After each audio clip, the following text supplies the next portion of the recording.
ମୁଁ କଣ ଯୋଉଠି ବୁଲୁଛି ମୋ ପଛେ ପଛେ ବୁଲିକି ଆଣି ଖାଲି ପାଣି ବୋଟଲଟା ଦଉଛ? ଆଉ ତମେ ନିଜେ ପିଉନ, ତମେ ପଛେ ପଛେ ବୁଲିକି ଦବାକୁ ପଡୁଛି। ଆଉ ମୁଁ ନିଜେ ପିଉନି କଣ ତମେ ମତେ ପିଆଇ ଦଉଛ?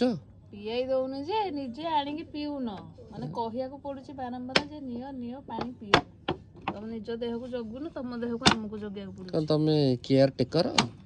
ସ୍ତ୍ରୀ ମାନେ ଆଉ କଣ କେୟାର ଟେକର ନୁହଁ ଆଉ କଣ, ସେଇଆ ଭାବି ପାର ଆଉ। ମତେ ଯେତେବେଳେ ଶୋଷ ଲାଗିବ ମୁଁ ପାଣି ପିଇବି, ଆଉ ତମେ ପଛପଟେ କାଇଁ ଧରି ଧରି ପାଣି ବୋଟଲ ବୁଲୁଛ? ଖାସ ଏଇତି ହେଲା, ପାଣି ପିଇଲ, ମୁଁ ଆଣିକି ଦେବି କହିବି ତାପରେ ଯାଇ ପିଇବ। ତମେ ସେମିତି ପିଇବନି, ତମ ଗୁଣ ମୁଁ ଜାଣିନି ନିଅ।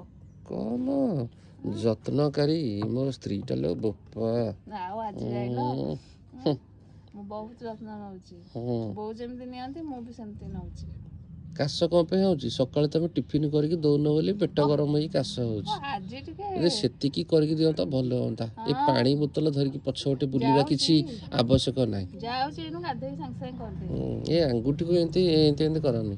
ଆଉ କହିବିନି କଥାଟା।